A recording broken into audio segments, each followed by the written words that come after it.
know what you're thinking, Ock.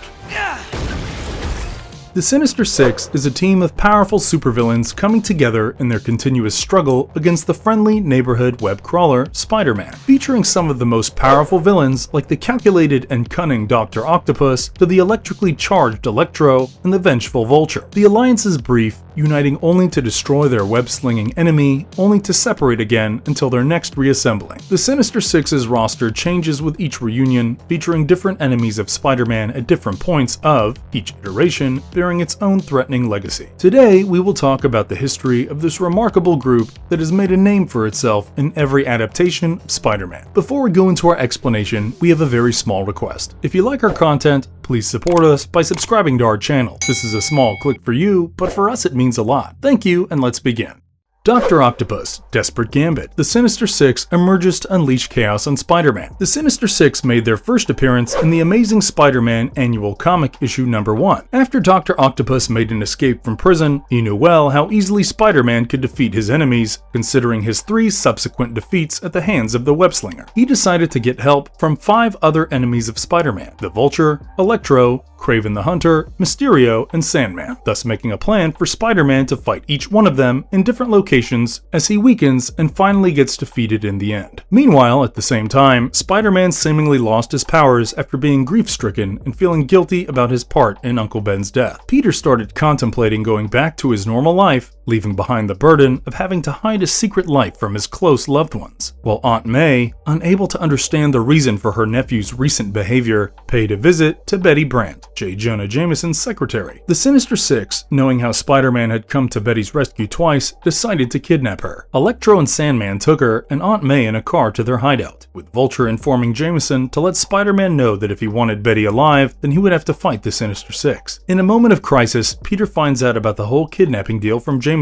unable to understand how he would rescue Betty and Aunt May without his powers. But he finally gathered his willpower and finally decided to fight regardless. Spider-Man's first fight happened with Electro at the Stark Electric Plant, with the villain being at his full power surrounded by electricity. Being able to dodge Electro's electrical bolts made Spider-Man realize that he didn't lose his powers, giving him the motivation to fight against Electro. He made a plan to ground himself using wires to withstand Electro's attacks while shutting down the power of the plant, not giving Electro the chance to boost his power. This allowed Spider-Man to easily defeat Electro with a punch, and he made his way to his next villain at a bay. He was welcomed by Kraven the Hunter, who surrounded him with 2 leopards. Spider-Man managed to tackle the 2 leopards and Kraven, shooting his webs to keep the leopards occupied. With Kraven defeated, he managed to grab the piece of paper from Kraven that had the next location written on it and made his escape. In the new location, Spider-Man found X-Men members, Cyclops, Beast, and Angel. Without allowing a moment to talk, they start attacking him, but when Cyclops' laser hits Beast, it is revealed that they are nothing but robots. Fighting them off after realizing this, he figures out a metal wall and finds Mysterio hiding behind it, conjuring the entire illusion. As he fights Mysterio, the villain unleashes a chemical gas attack, but the paper with the next location written on it almost falls into a nearby fire. Spider-Man still manages to retrieve the paper using his liquid web and hurries his way to the next location. Arriving at the location, he finds the next piece of paper planted on the ground. As he moves to collect it, the dust around it takes a form, revealing Sandman. Spider-Man manages to reach the paper-fighting Sandman, but the moment he gets hold of the note, iron panels rise from the ground and lock him and Sandman into an iron box. As they fight inside the box, Sandman starts weakening, having no air left inside to breathe, allowing Spider-Man to manage an escape. In his next location, Spider-Man finds himself on the top of a building, coming face to face with the Vulture. Spider-Man overpowers Vulture with ease, and the man starts taunting he only lost because of Spider-Man's webbing and asks him to fight without it. And right when Spider-Man removes his web shooters, Vulture spills oil on the ledge to make Spider-Man slip. Spider-Man still manages to stick to the building using his spider powers when the Vulture grabs his leg using a leash, pulling him. Spider-Man manages to free his leg and uses the leash to stop Vulture. Landing on the Vulture's back, Spider-Man ties him up in web and leaves for the final location. For the final showdown, Spider-Man enters the building where Dr. Octopus has kept Betty and Aunt May. Using his Spidey sense to search for them, he only finds Dr. Octopus. Dr. Octopus keeps Spider-Man engaged in conversation by lying about not knowing Betty and Aunt May's location, while the robot arms attack Spider-Man. Spider-Man, managing an escape, ends up in a giant fishbowl filled with water through a trap door. Dr. Octopus, armed with an oxygen tank, leg and his robot arms, enters the bowl to defeat Spider-Man. Right when Spider-Man gets pulled by one of the robot arms, he starts shooting his webs in the water, entangling the arms. Spider-Man finally makes his escape when the bowl breaks due to Dr. Octopus's struggle with the webs. He finally finds Betty and Aunt May while the police take the Sinister Six back to prison. And that's a wrap for the first ever showdown between our Spider-Man and the Sinister Six.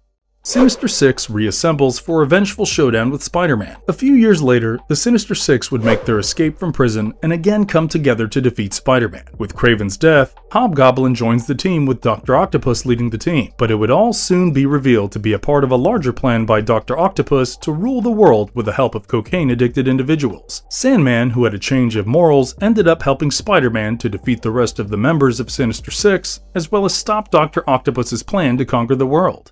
The Sinister Six strikes back. This group would again reassemble again, but this time to take revenge on Dr. Octopus. Sandman rejoins the group too, believing Dr. Octopus to have killed Sandman's family in a suspicious bombing, but Sandman still makes sure to let Spider-Man know of the team-up in case of being double-crossed or any other unexpected occurrence. Meanwhile, Dr. Octopus retrieves his robotic arms by killing a wealthy man who offered to sell them back and also taking the man's robotic soldiers and weaponry. Dr. Octopus defeats the rest of the members easily with the help of his robotic arms, while also turning Sandman's body into glass. Dr. Octopus reveals knowing about the revenge scheme of the members, secretly paying Electro to make sure the team comes back together to help in his own plan, and also revealing that Sandman's family was bombed by the other members to force Sandman to rejoin the team. The team would then go on to steal advanced alien technology from different locations, and with its help, they managed to defeat many of the superheroes: Spider-Man, Hulk in his human form, Deathlock, Solo, and many more. Spider-Man, who was left with hairline fractures in his one arm and leg following the fight, with the help of cybernetic casts, would eventually come after the Sinister Six. The Sinister Six would end up in a rampage of mass murder, shocking Spider-Man. Teaming up with the other superheroes, the Fantastic Four, Nova, Hulk, and Solo, the heroes would face the Sinister Six when the villains' team got hold of a Hydra base that had weapons that could have world-ending consequences. Dr. Octopus would reveal a final member, Gog, in the Sinister Six, but the team of villains would end up being defeated in the end, with Dr. Octopus coming close to death due to Sandman's broken glass body. Sinister Seven rises. A new breed of villainy emerges to challenge Spider-Man's might. The Hobgoblin would go on to create a new team known as the Sinister Seven, including both old and new villains: Electro, Mysterio, Vulture, Shocker, Beetle, and Scorpia. The new team would come together in the aftermath of the death of Dr. Octopus and the Grim Hunter, Kraven's son, in the hands of Kane. Kane was an imperfect clone of Spider-Man, hell-bent on killing the villains and hunting them. Spider-Man finally had to step in to stop the Sinister Seven. A dozen menacing villains joined forces to overwhelm Spider-Man. Norman Osborn, after being unmasked as the Green Goblin in front of the world and imprisoned, would put a contingency plan in motion, gathering all the villains of Spider-Man who had been financed by the Osborn Company throughout the year to defeat Spider-Man. This new group included the Scorpion, the Vulture, Sandman, Electro, Chameleon, Lizard, Hydro Man, the Shocker, Hammerhead, Boomerang, and Tombstone. Scorpion, heading the team in the absence of Norman, kidnaps Aunt May and threatens to kill her if Spider-Man doesn't help Norman escape prison. Spider-Man would end up taking help from Black Cat to execute the plan, only to be confronted by the rest of the Sinister 12. Scorpion also revealed to everyone that he is bonded with the alien symbiote to become the new Venom. Spider-Man and Black Cat, who were fighting till their last breath, were only saved from being killed because of the arrival of Captain America, Iron Man, Daredevil, Yellow Jacket, and the Fantastic Four, who arrived after Mary Jane, Spider-Man's wife, had informed S.H.I.E.L.D. Green Goblin ended up kidnapping Mary Jane and took her to the bridge where he eventually clashed with Spider-Man. The Goblin finally got defeated after being shot by Mary Jane, getting struck by lightning, and also getting attacked by Dr. Octopus, who got brainwashed by the police. The rest of the members of Sinister 12 were defeated and imprisoned with the help of the other heroes. But is it enough to keep the peace? The superior foes scheme in shadows. Boomerang would create what he would call the all-new Sinister Six, but with only 4 other members: Overdrive, Beetle, Speed Demon, Shocker, and the Living Brain. The Living Brain would get captured during the group's fight with Spider-Man, whose body was taken over by Otto Octavius to be reprogrammed to help him. In the absence of a 6th member, Boomerang would still continue using the name Sinister Six with the idea of having a threatening team. The team would go on numerous heists, serving Boomerang's motives, with him getting a hold of a small army of supervillains owing to the Owl and calling the team Sinister 16. The team would eventually end up disbanding due to Boomerang screwing them as well as himself.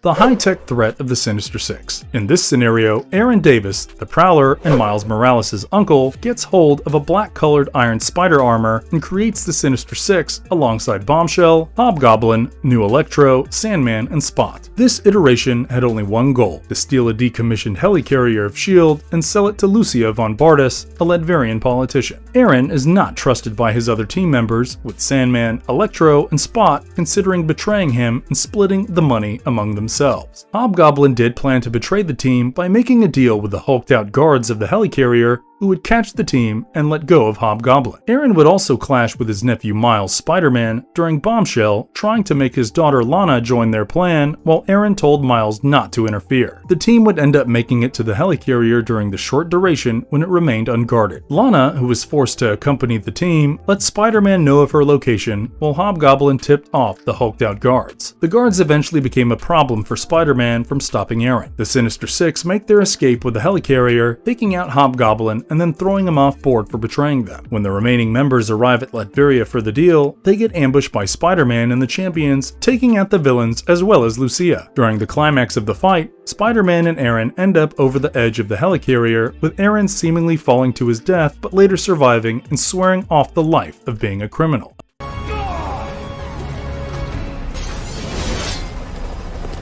Other media appearance of Sinister Six: Spider-Man the Animated Series. The Sinister Six would make their first animated appearance, being renamed as the Insidious Six due to the word sinister being too scary for kids. This iteration was organized by Kingpin, featuring Dr. Octopus, Mysterio, Shocker, Rhino, Chameleon, and Scorpion. The team would be reorganized again by Kingpin after their initial defeat, with Vulture replacing Mysterio following his death. They're having dinner. To Spider-Man's ignominious defeat.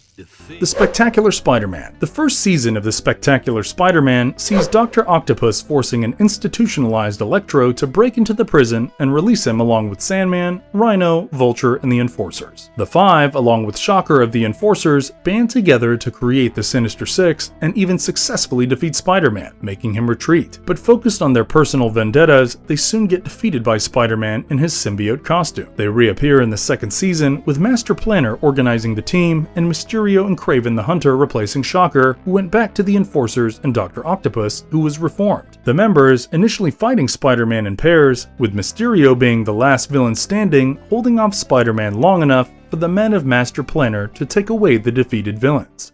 Ultimate Spider-Man. The Sinister Six appear in the second season, consisting of Dr. Octopus, Electro, the Rhino, the Lizard, Kraven, and the Beetle fighting Spider-Man's S.H.I.E.L.D. team of heroes, White Tiger, Nova, Power Man, and Iron Fist. They reappear in the penultimate episode of the season, with Scorpion replacing the Beetle in the team. The Amazing Spider-Man 2. Around the end of the film, Harry Osborn gets a visit from Gustav Fiers, the gentleman at the Ravencroft Institution, discussing the forming of a group to take down Spider-Man. Fiers was then walking past the weapons used by the members of Sinister Six in the comics, including the Vulture's wingsuit, Dr. Octopus's bionic tentacles, and Kraven's spear. This scene was supposed to lead into a Sinister Six spin-off film that ended up getting cancelled. Definitely want Marvelous verdict. Despite their ever-changing composition and different attempts to take down Spider-Man, the Sinister Six remains a threat to the web crawler, testing his limits. Their cynical nature and evolving iterations, from Sinister 7 to Sinister 12 and beyond, show the continuous quest for dominance against their one common enemy, ensuring their legacy is a powerful threat to the web-slingers world. And if you like their content, don't forget to leave a like and subscribe to us if you haven't already. Have a good one and be safe. Thanks everyone.